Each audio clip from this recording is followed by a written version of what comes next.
Olá, estudantes! Essa semana iremos estar vendo o assunto leitura e interpretação de gráficos. Existem alguns tipos de gráficos e, através da sua forma, a gente já percebe de qual gráfico se trata.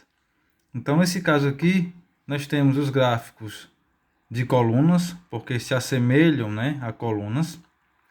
Temos os gráficos de barras.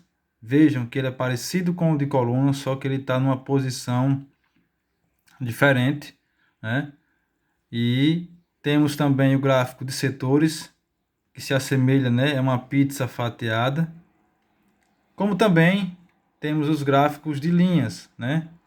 Essas linhas aqui vão representar os dados de determinada pesquisa. E também o gráfico de área, né? Aqui representando uma parte, aqui representando outra parte. Então aqui, visualmente, vocês, através do modelo, vocês irão perceber de qual tipo de gráfico vocês irão estar trabalhando em determinada situação, determinado problema. Então, viu estas figuras aqui, vocês já vão estar sabendo de qual tipo de gráfico vocês irão estar trabalhando naquele determinado problema. Pegando aqui, pessoal, um exemplo, nós temos um gráfico de linhas. E aí, nesse exemplo, vocês podem ver que temos um título no gráfico, a participação brasileira na produção mundial de café, 1900 a 1999. Ao lado, aqui, nós temos a porcentagem, certo? Da participação brasileira nessa produção de café mundial. Tem de 0 até 90, como vocês podem ver. E isso vai estar em porcentagem, ou seja, esses números que estão aqui, ó, eles vão estar em porcento. 80 significa dizer 80%, 74 significa dizer 74%. Aqui abaixo, nós temos os anos, né? 1900, 1910, 1920. Veja que está sendo por década, né? E aí, o final aqui, 1990 a 1999. Em todo o gráfico, vocês vão encontrar o quê?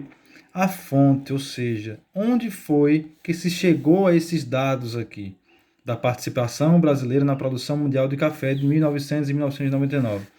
Vai estar aqui a fonte, ou seja, a pesquisa foi feita nesse item aqui, né?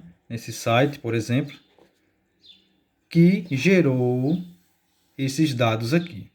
Claro, em todo gráfico, nós precisamos entender ele, né? E perceber que a participação brasileira na produção mundial, né? Lá no início de 1900, ela começou em 80%, né? E aí começa a ter os níveis, né? De queda, de aumento, e aí vem de queda, queda, queda e sempre de queda. Então, nesse gráfico de linhas aqui, a gente visualmente já percebe, né? Lá onde iniciou, ó, cada ponto desse aqui está interligado aqui, ó. Então, a 80 vai se referir a 1900. Esse 84, ó, seguindo aqui, vai se referir a 1920. Esse 54 aqui vai se referir a qual? A 1950.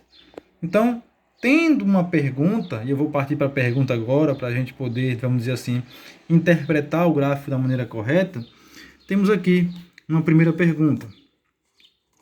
Né? Em qual ano foi verificada a maior participação do Brasil na produção mundial de café? Certo? Então, logicamente, a resposta já está aqui em 1920. Né? Maior participação. Então, vocês vão perceber o quê? Quando se fala em maior participação, então vocês vão ter que olhar o que no gráfico? Vocês irão observar qual foi o maior número que está aqui nas linhas desse gráfico. Então, eu verifiquei que o número maior é o 84. Então, se o número maior é 84, que equivale a 84%, ele vai estar ligado a qual ano? Então, ó, seguindo o alinhamento, a 1920. Certo? Então, se a gente for pegar houve a maior participação? 1920. E em qual ano houve a menor participação? Então, a menor participação, a gente vai associar o quê? Ao menor número de porcentagem. Então, qual foi, dos números que estão apresentados aqui, o menor? Bem, nós temos aqui 2 períodos, né? Nós tivemos o primeiro período de menor participação entre 1970 a 1979, que equivaleu a 27% da participação do Brasil, como também no ano de 1990 a 1999. Então, existe aí o que? 2 períodos, né, em que o Brasil teve uma menor participação na produção mundial de café. Então, basicamente, a interpretação do gráfico ele é muito visual. Então, vocês têm que estar atentos, né, aos respectivos números que aparecem nele e associá-los, por exemplo, nesse caso aqui, ao seu ano. Então, se eu tenho aqui, por exemplo, o número 60, que equivale a 60%, 60% da participação do Brasil na produção mundial do café. E esse 60% dessa participação no Brasil, né, ela ocorreu em que ano? Então tá lá, 1940. Então você vai no mesmo alinhamento para associar a essa porcentagem.